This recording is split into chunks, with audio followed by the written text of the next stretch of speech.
नमस्कार, BPL news में आप सभी दोस्तों का एक बार फिर से बहुत बहुत स्वागत है। दोस्तों की बड़ी खबर निकल के आ रही है, एक बड़ा सर्वे निकल के आ रहा है उत्तर प्रदेश का। उत्तर प्रदेश की बात करें तो 80 लोकसभा सीटों पर एक बड़ा सर्वे सट्टा बाजार और न्यूज़ नेशन जैसे बड़ी एजेंसियां की एक सर्वे आ गया है। इस सर्वे में महागठबंधन में उत्तर प्रदेश की महागठबंधन को जबरदस्त फायदा होता दिखाई दे रहा है। जी हाँ, दरअसल हम आपको बता दें दोस्तों कि दूसरे चरण के मतदान के बाद ये सट्टा बाजार और न्यूज़ नेशन ने एक सर्वे उत्तर प्रदेश की 80 लोकसभा सीटों के बीच लगभग 15,000 से 20,000 के लोगों के बीच में कराया गया है। और जो आंकड़े निकल के सामने आ रहे हैं वो विरोधी नेताओं के होश उड़ा देने वाले हैं। जी हाँ, दरअसल हम आपको बता दें दोस्तों कि जो सट्टा बाजार से आंकड़े निकल के आ रहे हैं वो भी काफ़ी चौंकाने वाले हैं, और जो न्यूज़ एजेंसी न्यूज़ नेशन है उसमें भी काफ़ी चौंकाने वाले आंकड़े निकल के आ रहे हैं। तो ऐसे में हम जानेंगे कि आखिर वो आंकड़े क्या हैं, कौन इस 80 लोकसभा सीटों का राजा बनता है। इस 80 लोकसभा सीटों पर किसका पलड़ा भारी दिख रहा है? क्या भारतीय जनता पार्टी या फिर गठबंधन है आगे, या फिर कहीं कांग्रेस पार्टी भी कहीं है? इस 80 लोकसभा सीटों में कांग्रेस पार्टी को कितना मिलने वाला है? गठबंधन महागठबंधन अखिलेश यादव और बहुजन समाज पार्टी की इस मायावती के गठबंधन के बाद से महागठबंधन को कितना फायदा होता दिखाई दे रहा है उत्तर प्रदेश में। साथ ही बीजेपी जो अपने आप को जीतने की बात करती है, 75+ की बात करती है, वो कितनी सीटें इस महागठबंधन होने के बाद उत्तर प्रदेश में कितनी बीजेपी और मोदी की लहर दिखाई दे रही है वो हम जानेंगे। लेकिन उससे पहले हम आपको बता दें दोस्तों, ये सर्वे दूसरे चरण के मतदान के बाद 18 से लेकर 19 के बीच में कराया गया है और लगभग 15,000 लोग इस सर्वे में शामिल हुए हैं। इस सर्वे सट्टा बाजार से निकल के आ रहा है और एक न्यूज एजेंसी से निकल के आ रहा है। तो हम जानेंगे कि इस सर्वे के मुताबिक भारतीय जनता पार्टी, गठबंधन और कांग्रेस की स्थिति क्या है उत्तर प्रदेश में। साथ ही त्रिकोणीय लड़ाई की बात करें तो क्या वाकई में कांग्रेस और प्रियंका गांधी के आने से त्रिकोणीय लड़ाई हो गई है, या फिर जैसे जैसे वोटिंग हो रहे हैं पहले चरण के बाद दूसरे चरण के बाद क्या स्थिति बनती है। दरअसल दोस्तों हम आपको बता दें कि जिस तरीके से अखिलेश यादव और मायावती की मैनपुरी में रैली हुई, देवबंद में रैली हुई, उसके बाद माना जा रहा है कि पूरी तरीके से समीकरण बदलता हुआ दिखाई दे रहा है। जी हाँ, दरअसल अभी तक जो टकराव थे और बिखराव थे गठबंधन के वोटों का, समाजवादी पार्टी और बहुजन समाजवादी पार्टी की एक साथ रैली होने के बाद माना जा रहा है कि उन वोटों का बिखराव खत्म हो गया है और पूरी तरीके से वो सारे उन जो कोर वोटर हैं गठबंधन के पूरी तरीके से एक हो गए हैं। ऐसे में इस बार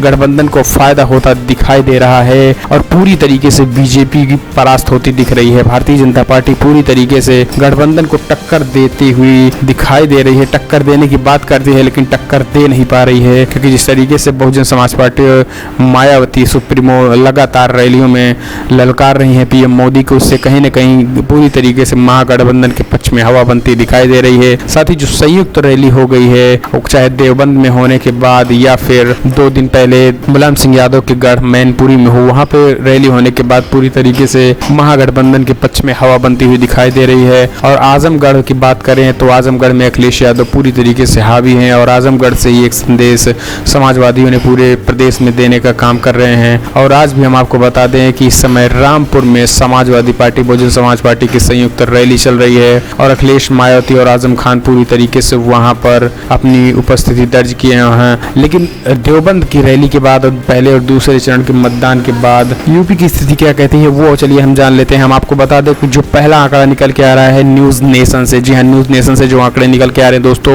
ये एक राष्ट्रीय न्यूज़ एजेंसी है। न्यूज़ एजेंसी के आंकड़े के मुताबिक उत्तर प्रदेश में महागठबंधन को 47 से 50 सीटें मिल सकती हैं। जी हाँ दोस्तों, हम आपको बता दें कि इस न्यूज़ एजेंसी के मुताबिक उत्तर प्रदेश में सबसे ज़्यादा सीटें महागठबंधन को 47 से 50 सीटों के बीच में मिलने का अनुमान दिखाई दे रहा है। महागठबंधन को जबरदस्त फायदा होता दिखाई दे रहा है इस समीकरण बनने के बाद। और बात करें अगर भारतीय जनता पार्टी की तो बीजेपी को यहाँ पर 24 से 27 सीट मिलती हुई दिखाई दे रही हैं। जी हाँ, दरअसल दोस्तों हम आपको बता दें कि न्यूज़ नेशन एक राष्ट्रीय एजेंसी न्यूज़ एजेंसी है और इसमें पूरी तरीके से भारतीय जनता पार्टी इस बार लगभग 40 से ज़्यादा सीटें यहाँ पर खोती हुई दिखाई दे रही है। उत्तर प्रदेश में 40 से ज़्यादा केवल यूपी में सीटें खोती हुई दिखाई दे रही हैं, जो सबसे बड़ा सर्वे निकल के आ रहा है दूसरे चरण मतदान के बाद। कांग्रेस की बात करें तो न्यूज़ नेशन के मुताबिक कांग्रेस पार्टी को 2 सीटें ही मिलती हुई दिखाई दे रही हैं। जी हाँ दोस्तों, अमेठी और रायबरेली सीटें ही केवल दिखाई दे रही हैं कांग्रेस पार्टी को मिलती हुई, तो अपने आप में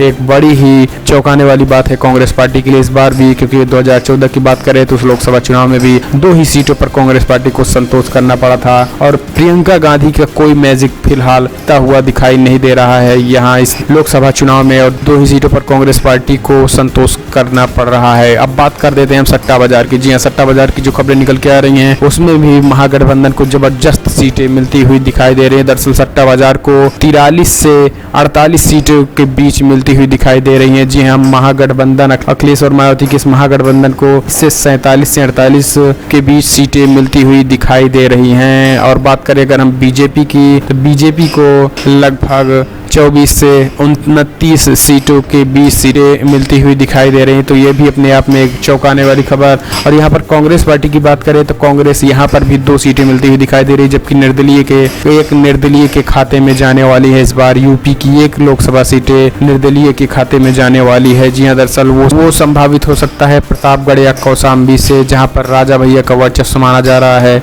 वहाँ पर 1 सीटें जनसत्ता दल को भी मिलती हुई दिखाई दे रही है। जी हाँ, दरअसल दोस्तों हम आपको बता दें कि जिस तरीके से ये ओपिनियन पोल आया है दूसरे चरण मतदान के बाद, दूसरे चरण वोटिंग के बाद, पूरी तरीके से महागठबंधन को जबरदस्त फायदा होता दिखाई दे रहा है, क्योंकि अखिलेश यादव और मायावती के जैसे जैसे रैलियां हो रही हैं वैसे वैसे महागठबंधन का जन आधार बढ़ता हुआ दिखाई दे रहा है। तो ऐसे में ये कहा जाना कि केवल 45 से 50 की सीट लगभग महागठबंधन को मिलेगा, इसमें भी अभी कम है। इससे भी कहीं ज्यादा सीटें मिल सकती हैं अगर यूं ही रैलियां चलती रही। और 20 तारीख तक जो चुनाव होंगे उसमें कहीं ना कहीं महागठबंधन की और हवा बनती हुई दिखाई दे रही है। तो अपने आप में एक बड़ी खबर निकल के आ रही दोस्तों, एक बड़ा सर्वे निकल के आ रहा था, मैंने सोचा आपको बताया जाए। अगर आपको वीडियो पसंद आया तो लाइक करें, शेयर करें, कमेंट के माध्यम से अपनी राय देना ना भूलें कि आप इस सर्वे के बारे में क्या सोचते हैं। अगर आप मानते हैं कि अखिलेश यादव और मायावती की यूं ही संयुक्त रैलियां होती रहेंगी तो महागठबंधन को आने वाले समय में और फायदा होने वाला है उत्तर प्रदेश में। अगर आप ऐसा मानते हैं तो कमेंट के माध्यम से अपनी राय देना ना भूलें। साथ ही अगर वीडियो पसंद आया तो लाइक करें, शेयर करें, चैनल को अभी सब्सक्राइब करना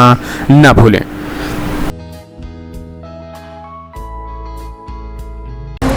देखिए सर, इस बार तो गठबंधन का पूर्ण बहुमत आने की पूरी उम्मीद है उत्तर प्रदेश से, क्योंकि रोजगार हम लोगों को मिला नहीं इस सरकार में। रोजगार सारे खत्म भी हो गए हैं, किसी प्रकार की कोई वैकेंसियां नहीं निकली, ना कोई जो निकली भी वो पूरी नहीं की गई, या तो कोर्ट के माध्यम से रोक दी गई या सरकार के माध्यम से किसी तरह से उसको रोक दी गई। मैं भी बीपीएल बेरोजगार हूँ। 32,022 पद माननीय अखिलेश यादव जी ने हम लोगों को दिया था, जिसके हम लोगों को डबल बेंच हाई कोर्ट का आर्डर भी है हमारे पास, लेकिन हम लोगों की नियुक्ति नहीं हुई। माननीय मुख्यमंत्री जी नहीं देना चाहते हैं जॉब। हम लोग बहुत परेशान हैं, बेरोजगार है। अच्छा, क्या लगता है कि जो ये राज्य लेवल की बात करें तो अखिलेश से बढ़िया शासन योगी सरकार नहीं कर पा रही, माया से बढ़िया रोजगार के मामले में नहीं कर पा रहे हैं, क्योंकि हम लोग को रोजगार चाहिए। अच्छा, लेकिन इस बार तो माना जा रहा है चुनाव लोकसभा का चुनाव है, तो प्रधानमंत्री पद के लिए उम्मीदवारी आप देखेंगे, क्या देखते हैं? प्रधानमंत्री पद गठबंधन से होगा, राहुल बनेंगे या फिर मोदी? नहीं, इस बार तो गठबंधन के ही प्रधानमंत्री बनेगा, यानी गठबंधन जिसको सपोर्ट करेगा। जी, क्योंकि 2014 का जो घोषणा पत्र था माननीय प्रधानमंत्री जी का, उस घोषणा पत्र की एक भी बातें सत्य नहीं हुई। ना ही नोटबंदी से कोई फायदा हुआ। यानी 2014 में जो वादा बीजेपी ने किया था पूरा नहीं पूरा हुआ सर। अच्छा। ना 2 करोड़ सालाना रोजगार मिला, ना हम लोगों को कहीं और कोई प्राइवेट फैक्ट्रियां खुली जिसमें हम लोग काम कर सकें। क्या करते हैं आप? क्या करते हैं? मैं कुछ नहीं करता सर, मैं बीपीएल बेरोजगार हूँ, शारीरिक शिक्षक। अच्छा, किसानों को अब बोल रही है कि 6,000 रुपये सालाना देगी और मजदूरों को भी 1,000 रुपये पेंशन के रूप में दिया जा रहा है। भारतीय जनता पार्टी इस बजट में उन्होंने ऐलान किया। क्या लगता है कि इससे कुछ फायदा होगा बीजेपी को? नहीं सर, किसान की बात आप कर रहे हैं। आप गांव में जाकर देखिए किसान कितना परेशान है। ये जो आवारा पशु है, इन पशुओं से इतनी परेशानी है कि हम लोग अपना रात भर खेत रखाते हैं, तब कहीं जाके बचता है, थोड़ा बहुत बचता है, बाकी खा जाते हैं वो लोग। अच्छा, 2,000 वाला ये जो सिस्टम निकाले हैं, तिमाही देंगे, तो क्या इससे कुछ फायदा होगा किसानों के? नहीं, 2,000 रुपए में सर क्या खाद बीज भी तो नहीं आएगी किसानों का। साधु संत को दे रहे हैं 2,000 महीना और किसान को दे रहे हैं 500 रुपया महीना। अच्छा, ये क्या तरीका है? जो कम से कम अच्छा यानी नहीं तिमाही। अच्छा, जिस तरीके से 6,000 सालाना दिया जा रहा है, यानी अभी ये कम है, किसानों को अभी और देना चाहिए। जी बिल्कुल, किसानों को उनकी पूरी लागत मिलनी चाहिए और उनके हिसाब से उनकी व्यवस्थाएं मिलनी चाहिए। सरकार, जो मोदी सरकार कहती है कि हमने युवाओं के लिए ढेर सारा काम किया है, रोजगार बेरोजगारी के लिए हमने ढेर सारे योजनाएं चलाई हैं, उस तक युवा है आप क्या देखते हैं? आप तक पहुंचा है कुछ? नहीं, कुछ नहीं हो पाया है इनके शासनकाल में अभी तक। इनकी बीजेपी की 5 बातें अच्छी लगती थी, वो भी चुनाव के पहले की, और जो 5 बातों इन्होंने वादा किया था उसमें एक भी ये सफल नहीं हो पाए हैं, खास करके युवाओं के लिए इनका कोई ठोस कदम नहीं रहा। अच्छा, युवा का जो कहते हैं रोजगार देने की बात कहते हैं या कोई भी योजनाओं की बात करें, जमीनी लेवल पे नहीं पहुंच रहे हैं।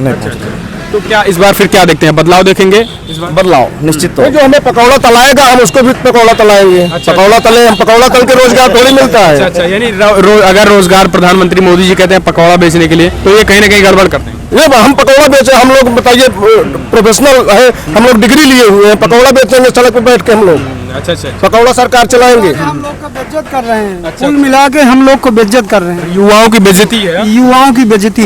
और क्या? अच्छा, शिक्षा स्वास्थ्य कुछ बेहतर हुआ है कि नहीं इस 4-5 सालों में? वो साफ बात करें अगर किसानों की, या फिर जो उन्होंने ढेर सारी योजनाएं निकाली है, चाहे उज्ज्वला योजना हो या फिर ढेर सारी ऐसी योजनाएं हैं, चाहे आवास की बात करें, शौचालय की बात करें, क्या लगता है कि जमीनी लेवल पर ये पहुंचा है? शौचालय की बात आप सब करके बहुत अच्छा किए। आप एक बार जमीनी स्तर पे जाके देखिए, शौचालय जितना उन्होंने किया था, क्या माननीय प्रधानमंत्री जी का जो टारगेट था वो पूरा हो गया?